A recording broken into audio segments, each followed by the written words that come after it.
Yo, this is Dusty Kurigalachiru, your only Ikori girl living in America. You can argue with yourself. So, this morning, early hours of this morning, I got a message from home. My dad is dead. Not sure how I feel. Yeah, I shed a few tears and all. It was expected. I felt it, I knew it. I hoped, I hoped for a bit of extension because I was planning to go to Nigeria after I got back from the States so that I could go see him one more time. I don't have regrets because I spent good quality time with my dad anyway, when he was alive. All the times he came to England and all the times I went to America, I spent time with him. I had good conversations. I had good chats and stuff. So, no regrets. Right, this is a bit of today. Earlier was this morning I found that my dad had passed. I love my dad to bits. I'm not sure what emotions I feel or how I feel. I'm sad because I thought I'd see him one more time, but it was expected. He lived a good life. He lived an amazing life. He accomplished a whole lot of things that if I could accomplish even a tenth of that, I would be like, man, I don't be better person, oh, you understand. But seriously, yeah, I do love my dad and I will definitely miss him. And I wish I could hug him one more time, but that didn't happen. But the times when my dad was alive and I got to spend time with him, I spent proper time with him. We talked, especially in 2016, we talked about every and anything, like no holds barred. You understand? Obviously, we chased my mom away. We chased her away so we could have a conversation, like father-daughter conversation, and that was really amazing. That was really amazing. 2018, I wanted to have, because I was going to be here with him in the States for 3 weeks.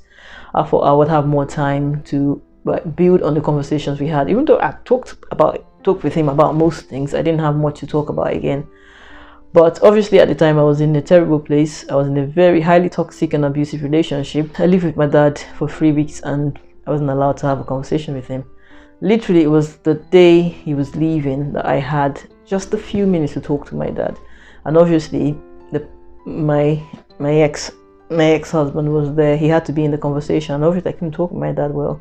My dad said something to me. He said, the secret to long life and happiness is, one, don't live in isolation. I think that even without me saying anything, my dad could see that I was living a life that was not my own. You know, he said, don't live in isolation. He said the other thing is be jovial.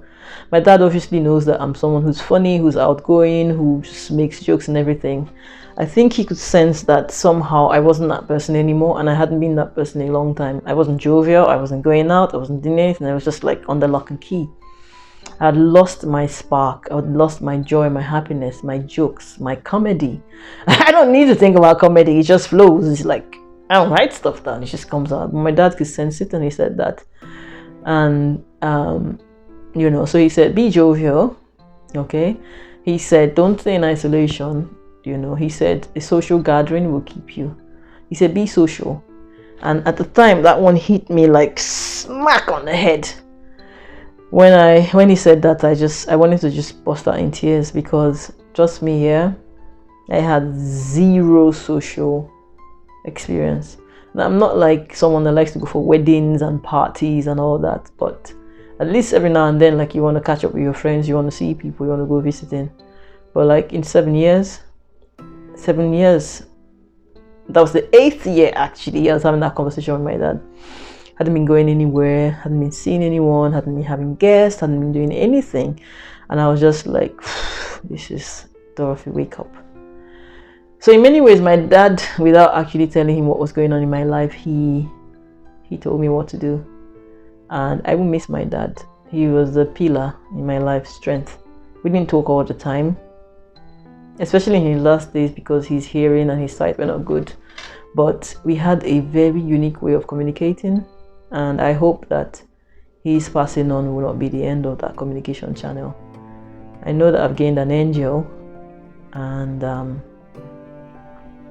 yeah, you always say it's gratitude all the way. I love you, Dad, and